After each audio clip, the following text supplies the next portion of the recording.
Hello friends, welcome to my channel. આજે હું તમારી સાથે શેર કરીશ ખજૂર પાકની રેસીપી. શિયાળાની ઋતુમાં ન્યુટ્રિશનથી ભરપૂર અને તાકાત આપે એવો ખજૂર પાક ખૂબ જ ઓછી મહેનતે આપણે બનાવીશું. તો ચાલો શરૂ કરીએ રેસીપી. અહીંયા મેં 500 ગ્રામ ખજૂર લીધું છે. પોચું ખજૂર છે આ. 500 ગ્રામ ખજૂરમાંથી આપણે 1 કિલો ખજૂર બનાવીશું. અહીંયા આપણે ખજૂરમાંથી એના બી અને ઉપરના ડીટિયા કાઢી લેવાના છે. તમે જોઈ શકો છો અહીંયા. આવી રીતે બધા જ ખજૂરની અંદર આપણે બીજ અને ટીટિયા કાઢી લેવાના છે સારી રીતે. આ ખજૂર પાક આપણે માવા વગર બનાવવાના છે. અહીંયા મેં કાળા ખજૂરનો ઉપયોગ કર્યો છે.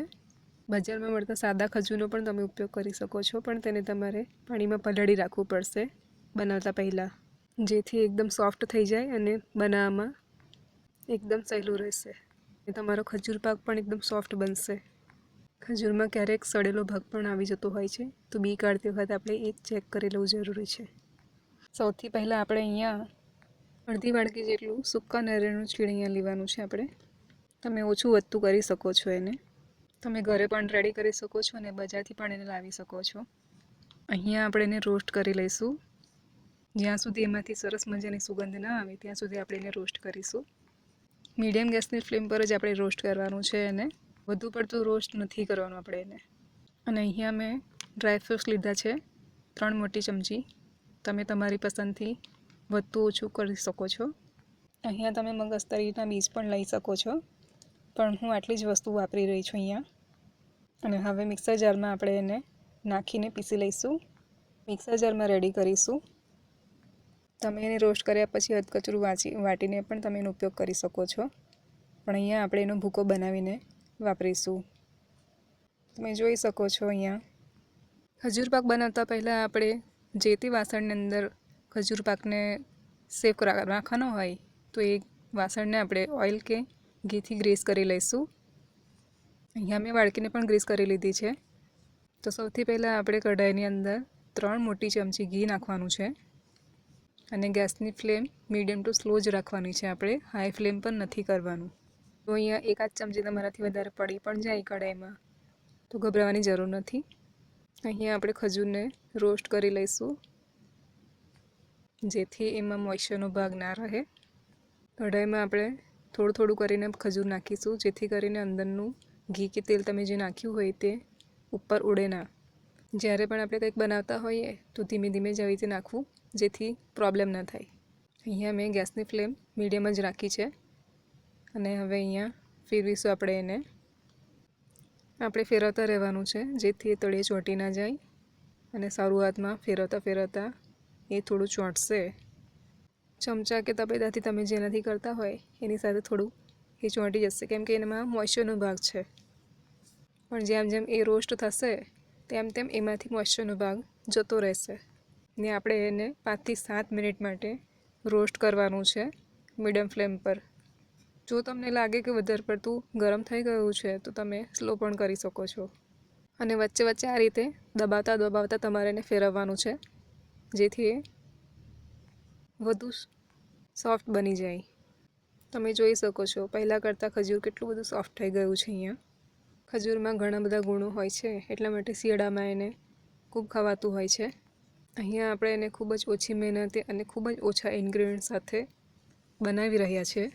તો તમે જોઈ શકો છો અહીંયા એક જાતનો ડો તૈયાર થઈ ગયો છે આપણો. હવે ચેક કરવાની એક રીત જોઈ લઈએ. એક વાસણ પર તમે આ રીતે કરી શકો છો. જો ઇઝીલી ઉખડી જાય અહીંયા તો સમજવું કે રેડી થઈ ગયું છે. ગેસની ફ્લેમ બંધ કરી દેવી. અહીંયા હવે આપણે એની અંદર રોસ્ટ કરેલું કોપરાનું છીણ નાખીશું. ત્યાર પછી ડ્રાયફ્રૂટ્સનો જે ભૂકો આપણે રેડી કર્યો હતો એ નાખીશું. અને હવે ચમચાની મદદથી આપણે એને હલાવી લઈશું ધીમે ધીમે. હવે આપણે અહીંયા બધું જ મિક્સ કરી લેવાનું છે ધીમે ધીમે, જેથી બહાર ઢોળાઈ ના જાય. અહીંયા તમે એલચી પાવડર પણ એડ કરી શકો છો. ખજૂર પાક જ્યારે ગરમ હોય ત્યારે જ આ બધા ઇન્ગ્રેડિયન્ટ્સ એની અંદર મિક્સ કરી લેવાના છે. અને તમે જોઈ શકો છો કે કેટલું બધું સારી રીતે અંદર ઓબ્ઝર્વ થઈ ગયું છે. બધું જ એકદમ સારી રીતે બધું અંદર ભેગું થઈ ગયું છે. અને હવે ચમચા સાથે પણ ચોંટતું નથી ખજૂર. આમ બરાબર મિક્સ કરી લેવાનું છે આપણે. આપણું રફ એકદમ રેડી થઈ ગયું છે. તમે એને કોઈ પણ વાસણની અંદર સ્ટોર કરી શકો છો. આ રીતથી બનાવેલું ખજૂર પાક અઠવાડિયા સુધી આપણે ખાઈ શકીએ છીએ. તો અહીંયા મેં આ રીતનું એક વાસણ લીધું છે, એમાં આપણે કાઢી લેવાનું છે, જેને મેં પહેલાંથી જ ઘીથી ગ્રીસ કરી લીધું હતું. તમે ઓઇલથી પણ ગ્રીસ કરી શકો છો. તમે કોઈ પણ વાસણિયું વાપરી શકો છો અહીંયા. અને આ રીતથી આપણે અહીંયા વાળગીની મદદથી એને ફેલાવી લઈશું, કાં તો તમે ચમચી કે ચમચાની મદદથી પણ એને ફેલાવી શકો છો. મેં અહીંયા વાડકીનો ઉપયોગ કર્યો છે. પણ પહેલાં આપણે ઘી કે તેલથી એને ગ્રીસ કરી લેવાનું છે અને આ રીતને ફેલાવી દેવાનું છે. 4થી 5 કલાક માટે આપણે એને સેટ થવા દેવાનું છે. ત્યાર પછી આપણે એને બહાર કાઢી લઈશું. સાઈડની ધાર પરથી આવી રીતે કરી લઈશું તો એકદમ ઇઝીલી બહાર નીકળી જશે ખજૂર પાક. તમે જોઈ શકો છો અહીંયા વાસણને ઘીથી ગ્રીસ કરવાથી ખજૂર પાક એકદમ જલ્દી રિમૂવ થઈ જાય છે. તો તમે જોઈ શકો છો અહીંયા એટલું ઇઝી બહાર આવી ગયો છે. અને અહીંયા મેં આ રીતની થિકનેસ રાખી છે. તમે જાડું પાતળું પણ કરી શકો છો. અને અહીંયા તમે મરજી મુજબ તમારી રીતે નાના મોટા પીસ એના કરી શકો છો. તો સૌપ્રથમ આપણે અહીંયા કાપા કરી લઈશું. તો મેં અહીંયા મોટા જ પીસ એના રાખવાની છું, એટલા માટે હું અહીંયા મોટા કાપા કરી રહી છું. અહીંયા આપણે એકદમ ઊંડા કાપા કરવાના છે, જેથી એકદમ પરફેક્ટ રીતે આપણા પીસ તૈયાર થઈ જાય.